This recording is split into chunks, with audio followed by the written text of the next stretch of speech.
Fala, gente boa, tudo bem? Eu me chamo Rafael Bittencourt. Obrigado por você ter clicado. Vamos comigo até o final? Não esqueça nesse comecinho do vídeo deixar o seu joinha, conferir se você acionou o sininho para todas as notificações. Ao final, não esqueça de compartilhar e colocar esse vídeo nos grupos que você faz parte. Eu vou tentar ter bastante poder de síntese, porque são muitas informações. Certamente você já ouviu, ou você conhece, você já estudou sobre o Fórum de São Paulo, um grupo de intelectuais, marxistas, socialistas, comunistas, parlamentares, ex-chefes de países, ex-presidentes, presidentes em exercício, governadores e muitas outras personalidades que se reúnem na América Latina para dialogar e buscar a revolução na América Latina.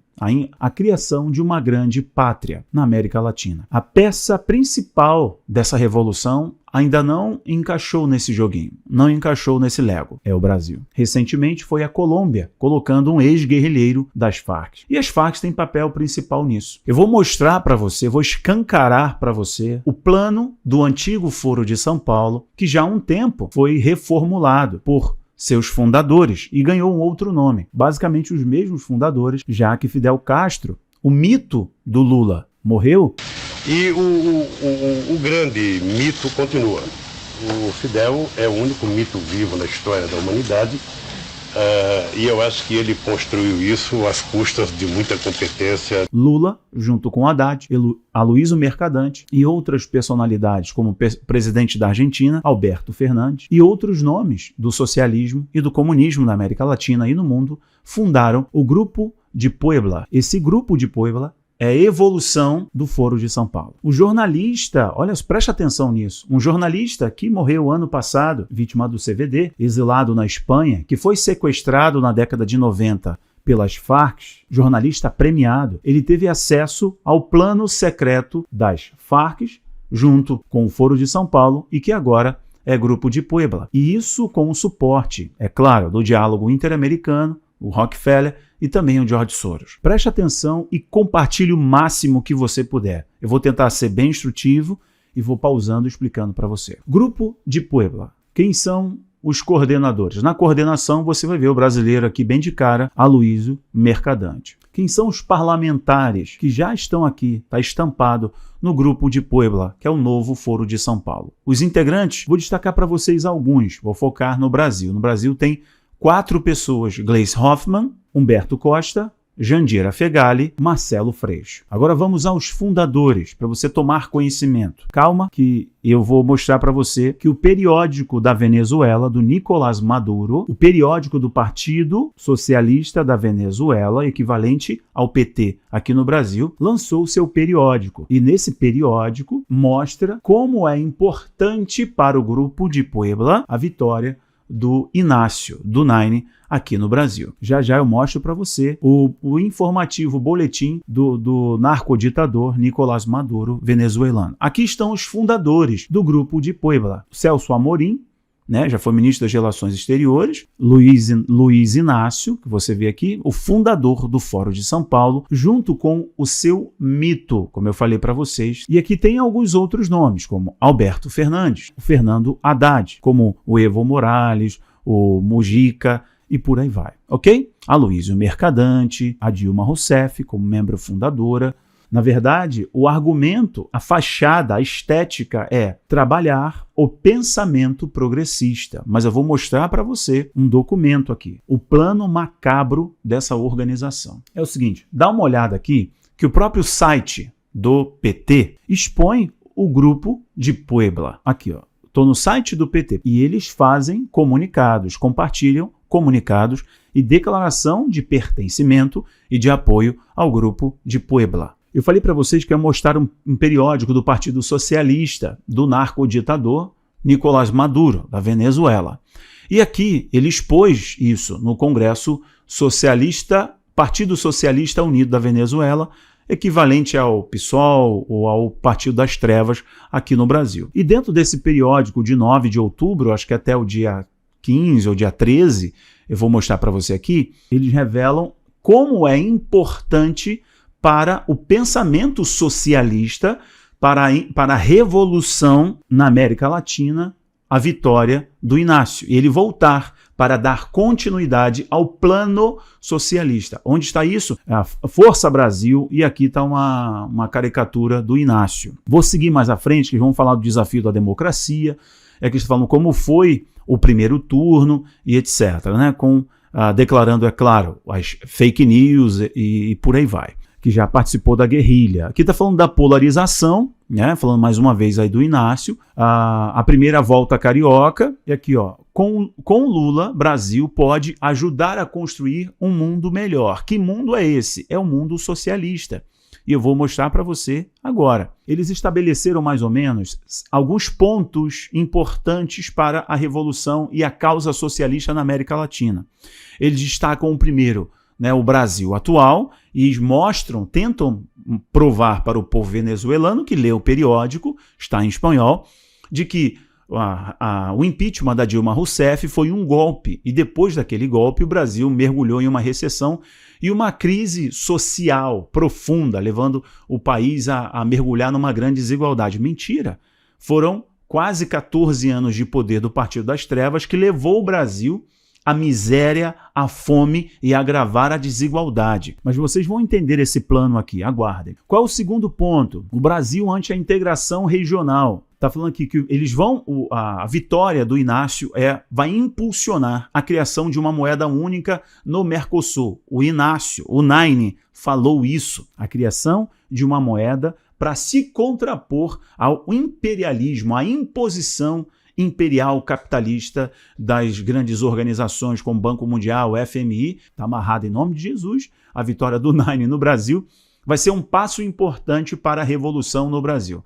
Terceiro ponto, o fortalecimento do Grupo de Puebla. O quinto ponto aqui é bem importante para você entender que eles estão apresentando na Venezuela, nesse periódico do Grupo de Puebla, do Partido Socialista Venezuelano, equivalente mais ou menos o PSOL e o PT aqui no Brasil, eles estão dizendo para o público venezuelano, para o público do Grupo de Puebla, que a vitória do Nove Dedos, a vitória do Naine, vai aproximar o Brasil da China e distanciar o Brasil e o continente dos Estados Unidos, do capitalismo imperialista. Nesse sexto ponto, eles estão afirmando que a possível vitória do Nove Dedos colocaria de novo o continente em linha com os ideários, com as propostas das ODS, das Nações Unidas, da ONU, com a sua Agenda 2030. Bom, enfim, o periódico do narcoditador Nicolás Maduro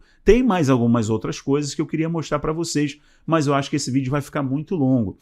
Porém, eu preciso esticar um pouquinho o papo para mostrar a você o que o Ervin Hoyos, que é o jornalista colombiano que escreveu lá o Diário do Sequestrado, que ele foi sequestrado pelas Farc e ficou muito famoso por escrever o seu diário. Ele tinha um programa de rádio denunciando os planos do Foro de São Paulo e da esquerda latino-americana alinhado à esquerda europeia.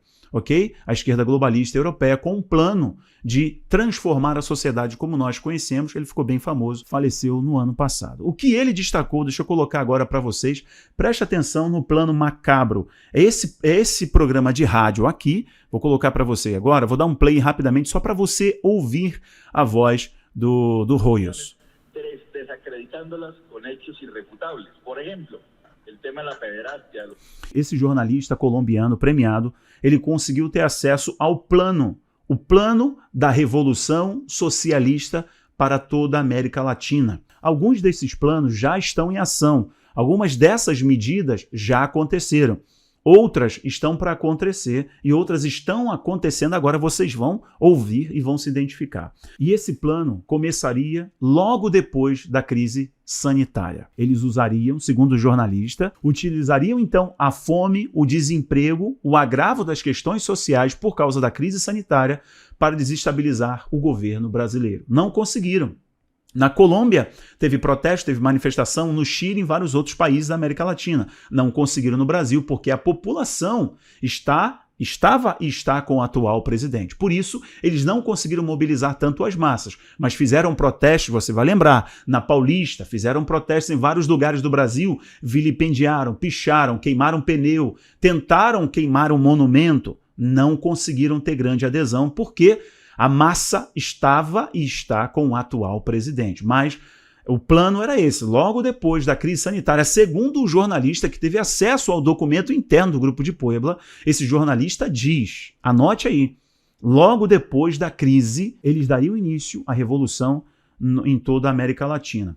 Ele destacou para a gente 10 pontos importantes desse plano macabro. Primeiro, depois de chegar ao poder, eles vão criar a Guarda Nacional para proteger o presidente e todos aqueles que são leais a ele.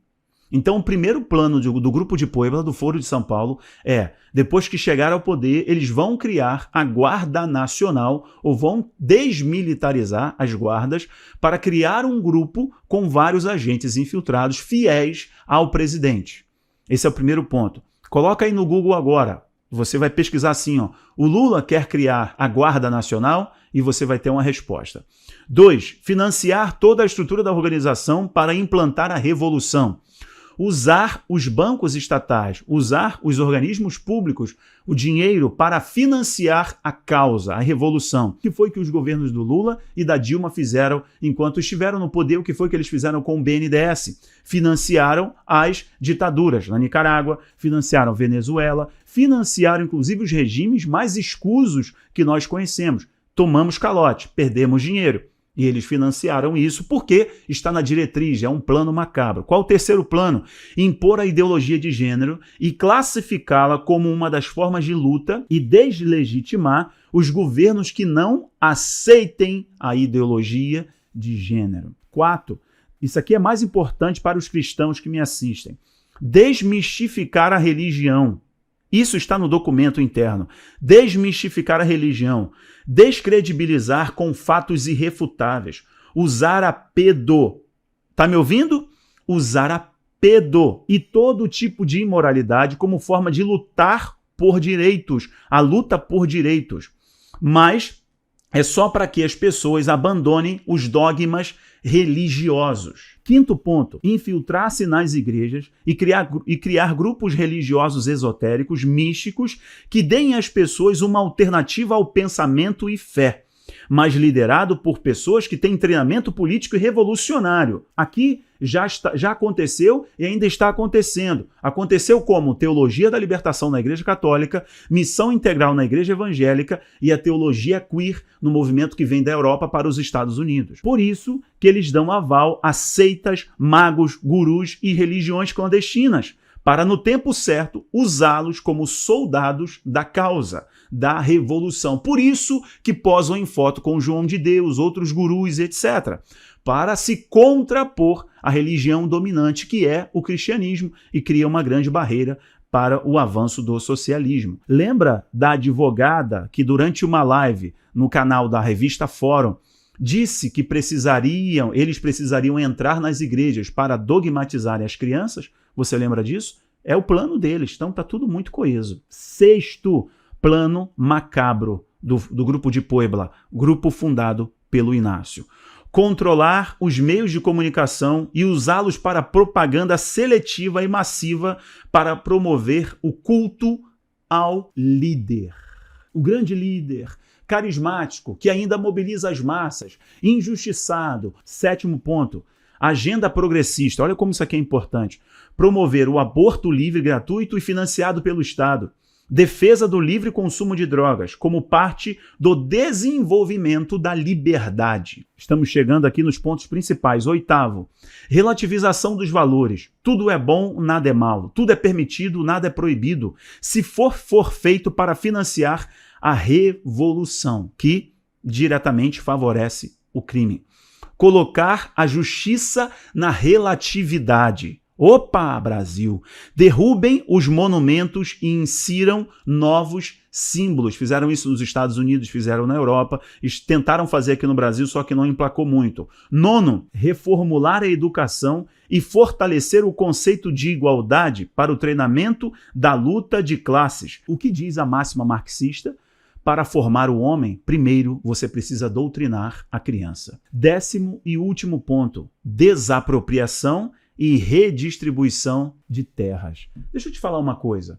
Naquele discurso que o Nine deu, tão furioso, a morte de um soldado não para a revolução, ele não falou sobre queimar pneus, ele não falou sobre regular as mídias, ele não falou sobre criar a Guarda Nacional, porque ele está escondendo o seu plano de governo. E aí? O que você acha? Compartilhe esse conteúdo. Um abraço. Tchau, tchau.